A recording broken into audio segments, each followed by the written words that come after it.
अस्सलामुअलैकुम एंड कैसे हो आप सब लोग। आई होप आप सब ठीक ठाक होंगे। दुनिया में 10 ऐसे ममालिक पे बात करूंगा या कुछ इससे कम हो सकते हैं, कुछ कंट्रीज़ पे मैं बात करूंगा। दुनिया के वो काफ़ी गरीब ममालिक हैं। क्या हो सकता है, शायद कुछ रीज़न्स भी मैं इसके साथ साथ बताता चलूँ।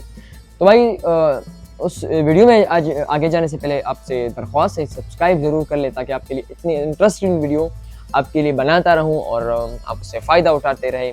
आप अगर जाना पसंद कर रहे हैं किसी कंट्री में तो भी जा सकते हैं। अगर आप नॉलेज के बेस पे करना चाहते हैं तो भाई मेरे ख्याल में वो भी आपके लिए एक परफेक्ट चीज़ हो। अच्छा, नंबर फर्स्ट में मैं बात करना चाहूँगा भाई ब्रोंडी की। ब्रोंडी दुनिया का सबसे गरीब मुल्क है, काफ़ी पुअरेस्ट कंट्री में उनमें सबसे पहला आता है। एक अफ्रीकन कंट्री है और भाई जितने भी ममालिक की मैं बात करूँगा ना, तमाम तकरीबन अफ्रीका में है। ठीक है, पाकिस्तान भी गरीब है, ठीक है, कुछ और एरियाज़ में भी हो सकते हैं। लेकिन भाई ये जो अफ्रीका के कंट्रीज़ है वो काफ़ी भाई गरीबी पे जी रहे हैं। उसमें पानी का मसला है, किसी में खुराक का मसला है, हॉस्पिटल का मसला है, तो एक बहुत छोटी-छोटी फैसिलिटीज़ भी वहाँ पे नहीं है। तो भाई ब्रोंडी काफ़ी गरीब मुल्क है, वहाँ पे इवन पानी तक ठीक नहीं मिलता आपको। लेकिन फिर भी अगर आप टूर करना चाहते हैं तो भाई ब्रोंडी का ज़रूर कर लें। आप देखेंगे लोग किस तरह लाइफ गुजार रहे हैं और आप देखेंगे यार हमें भी शुक्र अदा करना चाहिए कि यार हम किस तरह की जो हम ज़िंदगी जी रहे हैं, अल्लाह ताला ने बहुत बहुत बड़ी नेमत आपको दी है, बहुत बड़ी नेमत। अच्छा, दूसरे नंबर पे मैं बात करना चाहूँगा साउथ सूडान की।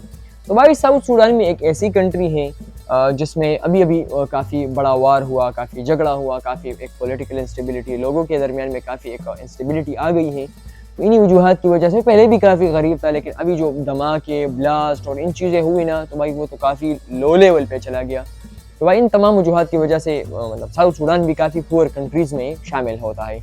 तीसरे नंबर पे मैं भाई मोज़ाम्बिक की बात करूँगा। मोज़ाम्बिक तो अभी तक मैंने कोई रिसर्च इस पे नहीं की है, लेकिन भाई जब मैंने टॉप 10 कंट्रीज़ की बात कर ली और मैंने सुना इसके बारे में तो मोज़ाम्बिक का नाम आ रहा था। क्योंकि वहाँ पे तो एक ऐसा है कि यार डेज़र्ट वगैरह बहुत ज़्यादा है, वहाँ के लोग में काम-वाम बहुत कम है, अनएम्प्लॉयमेंट है और इसके अलावा यार पानी के लेवल वहाँ पे खुराक का लेवल बिल्कुल लो बिलो द बेल्ट चला जा रहा है। और अफ्रीकन कंट्री है तो अफ्रीकन कंट्री में वैसे ये मसाइल होते रहते हैं। तीसरे नंबर पे मैं बात करना चाहूँगा डेमोक्रेटिक रिपब्लिक ऑफ कांगो, जो इतना लो लेवल पे चल रहा है भाई, वो इतना लो लेवल पे इनकी पुलिस इतनी करप्ट पुलिस है ना, इतनी करप्ट मैंने बहुत सुना है। और इवन कि डेमोक्रेटिक रिपब्लिक, लेकिन उसमें एक बात है कि वहाँ के लोग जो है, वहाँ पे जो गवर्नमेंट है ना, अपनी जो क्या कह सकते हैं फॉरेस्ट है, अपनी ग्रीनरी को इतना बढ़ा रहे हैं, टूरिज्म को बढ़ा रहा है, लेकिन फिर भी अनस्टेबिलिटी है, अनसेफ्टी है।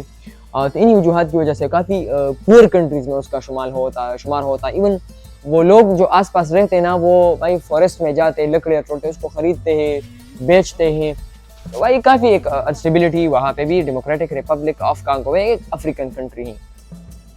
अच्छा, 5वें नंबर पे भाई मडागास्कर की, लाइबेरिया की मैं बात करना चाहूँगा, कोमोरोस है और इसके अलावा नाइजीरिया है। मैंने कहा ये तमाम अफ्रीकन कंट्रीज़ हैं, जो मैंने अभी नाम लिया ना 2-3 के, तो भाई ये भी काफ़ी लो लेवल पे ऑपरेट करते हैं, काफ़ी मतलब पुअर कंट्रीज़ में उसका शुमार है। इवन नाइजीरिया का वीज़ा तो दुनिया का सबसे यार बहुत इतना तगड़े लेवल पे ऑपरेट करता है, दुनिया का सबसे महंगा वीज़ा नाइजीरिया का है। नाइजीरिया है, एक नाइजर है, दोनों काफ़ी एक मतलब स्लम एरिया उसमें बहुत ज़्यादा है और लोग काफ़ी बिलो द बेल्ट ज़िंदगी गुजारते हैं।